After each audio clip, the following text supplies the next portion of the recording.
Donovan, kind of a big picture question. Kenny was just here describing your leadership style in different ways as far as like always being positive, nurturing, constructive, selflessness. Where do those qualities come from?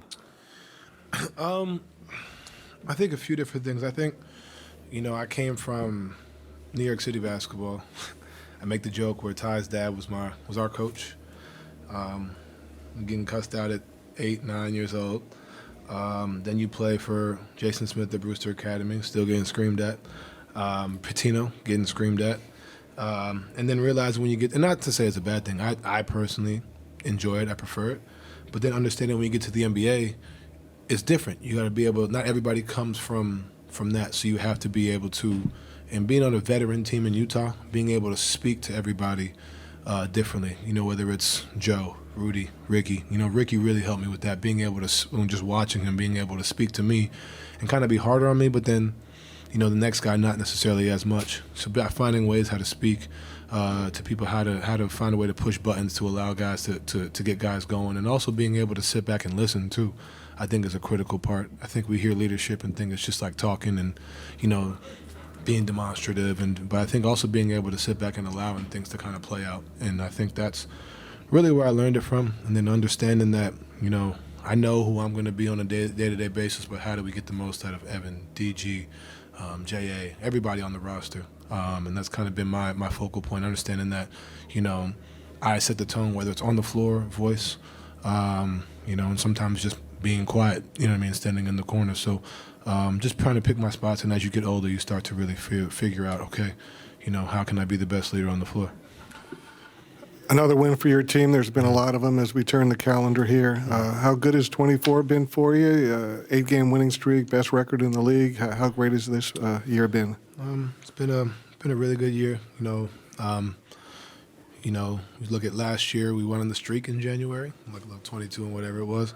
Obviously the playoffs, but also re-signing here, having peace of mind, being excited to be here. Obviously Kenny coming here.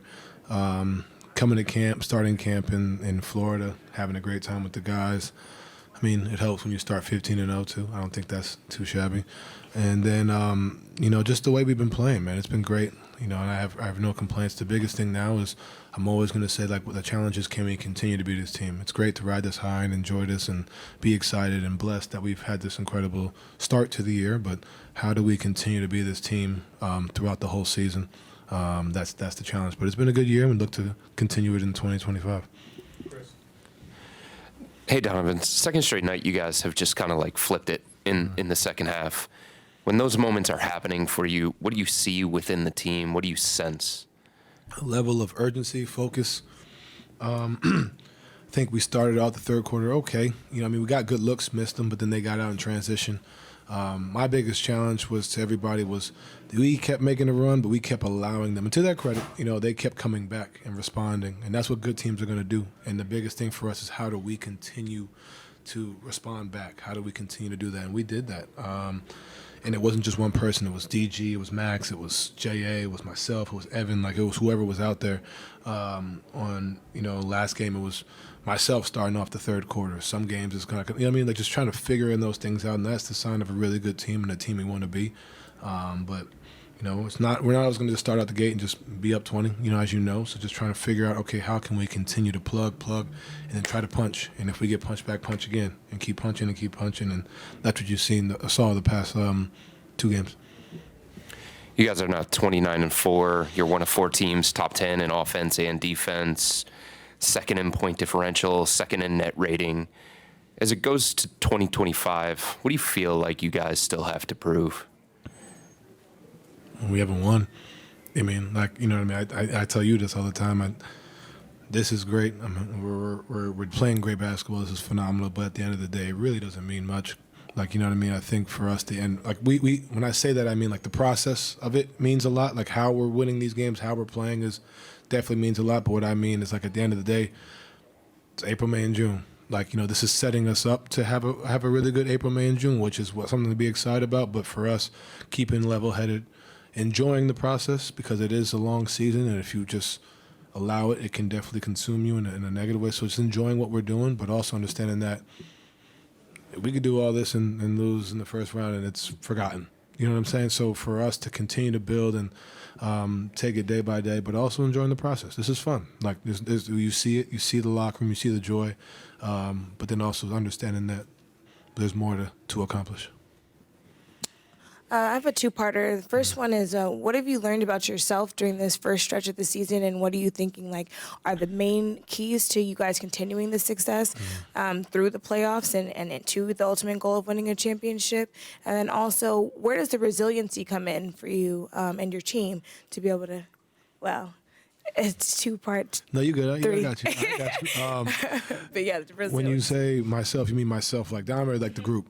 Both, as a group then. I think we've learned how selfless we truly are. I think we know we get along in the locker room. I think we all see that. You see it on the floor. You see us doing interviews together, vibing, having a great time. But I think you're starting to see how much we're willing to sacrifice for the next man, which truly doesn't go unnoticed. You know, a guy like Jared Allen, I talk about this all the time. There's games where he literally hasn't finished the fourth quarter, and he could easily sit here and pout or, be like, I deserve this, I deserve that. But for him to come in on a daily basis, no attitude, no ego, and then come out and do this against, a team like this, against a center like this, like that just speaks to level of mental fortitude, but also a care of wanting to, be here for us. Darius Garland didn't shoot it all that well tonight, but said, I'm going to find a way to impact the game. And those two single-handedly closed the fourth quarter. You know what I mean? Like that just speaks to our group. Max Strus comes in. Hasn't really shot it well since he's been back trying to figure it out. What does he do? He goes 5 and 9 tonight. Garden is behind off, and then also, spinning and making left-handed layups, which I've never seen, but I'm glad he made it. And then the second question was. That's good. Okay. Cool. Donovan, coming from New York, you talked about the mentality and the toughness from different coaches and things of that nature, Patino and all the other coaches you had. Can you talk about just how did that develop you into the tough NBA player, and also just how did you learn how to communicate with different players, like based on different personalities and things of that nature? Yeah, I mean, are you from New York? Is that what you asking that question? No, I'm from Chicago. Oh, okay. It's similar, out there, but I think it's similar out there. I think the biggest thing you learn at a young age is, I'm playing in front of crowds of, 200 doesn't sound like a lot, but 200 people at 9, 10, at 9 o'clock in the morning on a Saturday.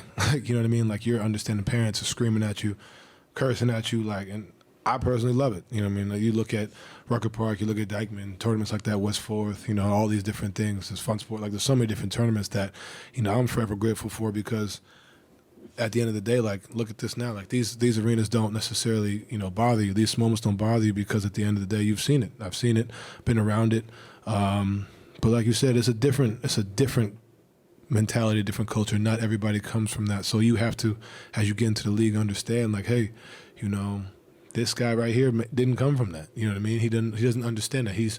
Or this guy, and I'm not speaking about my teammates when I say this, but like you learn throughout the league, like, some guys, this is just a job. Some guys love this, some guys need this, some guys don't. Like, this. There's 450 basketball players, and I can't say all 450 like love it the same way each one of us do. Everybody's different, and you have to figure out as a leader, how do you find a way to get the best out of everybody around you. And it may not always be demonstrative. It may not always be screaming. It may just be like, hey, you mess up, keep going. You know what I mean? It's all right, keep going, move on to the next one. That type of positivity can get the most out of this guy. But this guy, I may be able to be like, hey, like, you're screwing up. Like, come on, lock in. You know what I mean? So, like, just being able to find that. But it took time, because I didn't come into the league that way. You know what I mean? Like, I think I credit, the guys I was around on my team to be able to teach me that and show me that. Yeah, LeBron just turned 40 yesterday, and you grew up as a fan of his, and you were playing as Cavaliers. So since you were a rookie in Utah, you compete with him, and then you became a superstar. And we can learn from him, mentality or physicality off the court or on the court.